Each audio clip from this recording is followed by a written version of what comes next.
Current के बारे तुहानूं पता है करंट की हुंदा है? जिहदे नाल पक्खा चलना है या बल्ब चलना है। दरअसल करंट जिहड़ा है ये चार्जिस के बहाव नूं कहंदे ने। फर्ज करो है तार है तांबे की, तो ये मनफी चार्जिस यानी कि इलैक्ट्रॉन मौजूद होंगे ने, आजाद इलैक्ट्रॉन। जो असीं इहनूं बैटरी दे नाल जोड़ते हैं ना, तो सारे के सारे आजाद इलैक्ट्रॉन जिहड़े ने जिन्हां ते मनफी चार्ज है वो एक पासे नूं टुर पैंदे ने। तो चार्जिस का जो बहाव होंदा है एक तरफ नूं, इक्को वल नूं, उहनूं असीं करंट आखदे हैं। यदि पंजाबी उर्दू में तारीफ इदा होएगी कि किसी क्रॉस सेक्शनल एरिया में से, ये क्रॉस सेक्शनल एरिया होता है, चार्जिस के बहाव की शरह को करंट कहते हैं। किसको कहते हैं? चार्जिस के बहाव की शरह को। शरह से मुराद है कि एक खास वक्त में कितने चार्जेस बह रहे हैं। तो उसको अब हम रियाजियाती तरीके से यूं लिखेंगे कि करंट जो होता है वो आई होता है, तो ये बराबर होता है Q/T, यानी चार्जेस के बहाव की शरह। जैसा कि मैंने आपको मिसाल दी कि ये तांबे की तार है ये वाली, तो इसको यहां से मैंने ऐसे काटा है, तो ये वाला जो इसका एरिया है ये क्रॉस सेक्शनल एरिया है।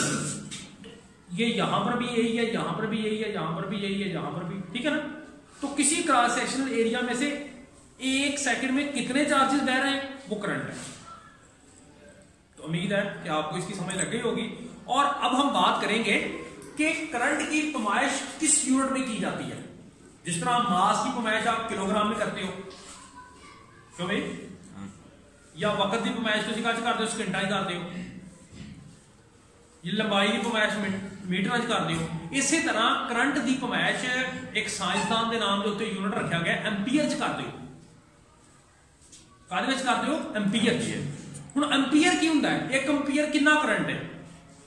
अगर किसी ने तार के क्रॉस सेक्शनल एरिया विचों एक सैकंड दे विच एक कूलम चार्ज जिहड़ा वा गुजरे या बहे, तो करंट कितना होएगा? एक एंपीयर होएगा। ठीक है बच्चों, तो उसको उर्दू में सुनो कि एक एंपीयर करंट कितना होता है कि अगर किसी तार के क्रॉस सेक्शनल एरिया में से, किसी तार के क्रॉस सेक्शनल एरिया में से एक सेकंड में कितना चार्ज बहे? एक कूलम चार्ज बहे, तो करंट कितना हो जाएगा? एक एम्पीयर करंट बहुत ज्यादा होता है। आमतौर पे जो हमारी ये जो तारें होती हैं इनमें जो करंट बहता है वो तो या मिली एम्पीयर में होता है या माइक्रो एम्पीयर में होता है। और आपको पता है ना कि एक मिली एम्पीयर जो है वो 10 की ताकत -3 एम्पीयर के बराबर होता है, और इसी तरह एक माइक्रो एम्पीयर जो है वो 10 की ताकत -6 एम्पीयर के बराबर होता है। यानी करंट आमतौर पे थोड़ा होता है, 1 एम्पीयर तो बहुत ज्यादा करंट है।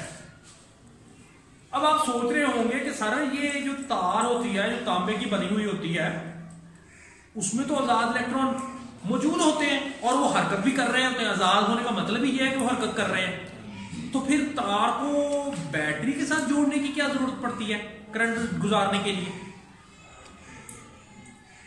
ये आपके ज़हन में यकीनन सवाल आ रहा होगा। आप, मुझे पता है, बहुत ज़हीन तलबा है।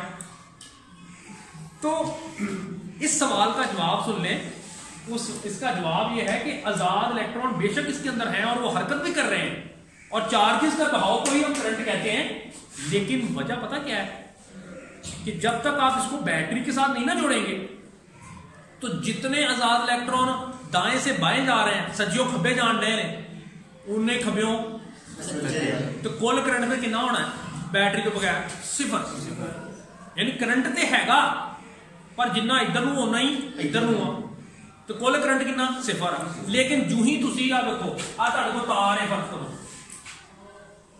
ठीक है, एक मोटी तार है तांबे च बनी, इहनूं जदों तुसी बैटरी दे नाल जोड़दे हो, आ पॉजिटिव टर्मिनल बैटरी दा, नेगेटिव टर्मिनल उधर ते कितने 20 वोल्ट की बैटरी है, ठीक है।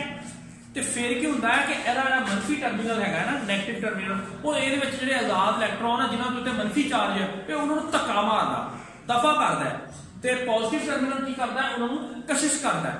लिहाजा सारे के सारे इलेक्ट्रॉन फिर एक पासे में टुर पैंदे ने।